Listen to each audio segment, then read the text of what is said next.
শান্ত হও, আছে একটা উপায় আছে। এই জল রাজ্য থেকে বহু ক্রোশ দূরের এক জল রাজ্যে আশ্চর্য তেঁতুল গাছ আছে। সেই তেঁতুল গাছে একটা বড় গোলাপি রঙের তেঁতুল ধরে আছে। ওই তেঁতুল এনে যদি ঝিনুকমালা চোখে ছোঁয়ানো যায়, তবে সেই তেঁতুল গাছ পর্যন্ত যাওয়ার পথ কিন্তু বেশ ভয়ঙ্কর। যতই ভয়ঙ্কর হোক, ঝিনুকমালার জন্য আমি সব করতে পারবো, সব সব করতে পারবো। বেশ, তবে শঙ্খরাজ, তুমি তেঁতুল গাছের দিকে যাওয়ার জন্য প্রস্তুত হও। আর হ্যাঁ, এই নাও অমৃত জলের পাত্র। পথে যদি তোমার কোনো বিপদ হয়, তবে এই পাত্রের অমৃত জল তোমাকে বাঁচাবে। এ কথা বলেই গুরুদেব অমৃত জলের পাত্র শঙ্খরাজের হাতে দেয়, আর শঙ্খরাজ সেই অমৃত জলের পাত্র নিয়ে সেখান থেকে চলে যায়। তারপর শঙ্খরাজ এক নিরাপদ ঝিনুকের খোলসের মধ্যে ঝিনুকমালাকে শুইয়ে দেয়, আর ঝিনুকমালার মুখের দিকে তাকিয়ে বলে, ঝিনুকমালা, আমি চললাম সেই আশ্চর্য তেঁতুল গাছের দিকে। আমি সেই গোলাপি তেঁতুল নিয়েই ফিরবো। আসি ঝিনুকমালা, আসি। এ কথা বলে শঙ্খরাজ ঘুমন্ত ঝিনুকমালার কাছ থেকে বিদায় নিয়ে চলে যায়, আর তার নিজস্ব জল রাজ্য সাঁতরে অতিক্রম করে দূরের সেই জল রাজ্যে চলে আসে।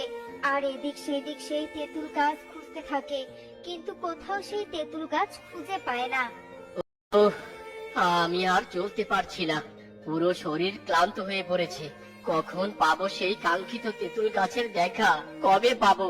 হে জল দেবতা, আমার সহায় হন, আমার সহায় হন। এভাবে যখন ঘন্টার পর ঘন্টা সময় অতিক্রম হতে থাকে, ঠিক এর কিছুক্ষণ পরে শঙ্খরাজ একটা জল চক্রের সামনে এসে উপস্থিত হয়। এ কি, আমার সামনে এটা কিসের জলচক্র? আরে আরে, এ কোন শক্তি এই জলচক্রের ভিতরে প্রবেশ করার জন্য আমাকে টানছে? না না না না! শঙ্খরাজ আত্মচিৎকার করার সাথে সাথে সেই জল চক্রের আকর্ষণে শঙ্খরাজ ভিতরে প্রবেশ করে।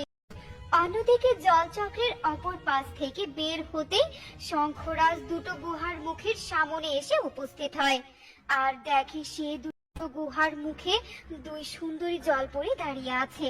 তাদের দেখে শঙ্খরাজ বেশ বিচলিত হয়ে বলে, জলচক্রের ভিতর দিয়ে আমি কোথায় এসে পৌঁছলাম? সামনে তো দুটো গুহা, কোনো সাধারণ রাস্তাও তো দেখতে পারছি না।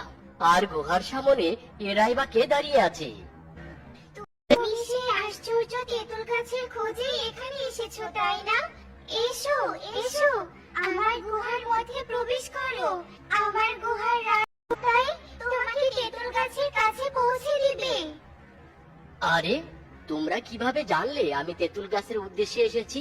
আর আমি একসাথে দুজনের গুহায় কিভাবে প্রবেশ করব? তুমি আমার গুহায় প্রবেশ করো, আমার গুহা তোমাকে সঠিক রাস্তা দেখাবে। এসো এসো। না না, ভুলে ওর কথা শোনো না, আমি তোমাকে সঠিক পথ দেখাবো। এসো, আমার গুহায় প্রবেশ করো। তোমাদের কথায় আমি কিছুতেই ভুলবো না। আমার গুরুদেবের অমৃত জলই সঠিক পথ দেখাবে।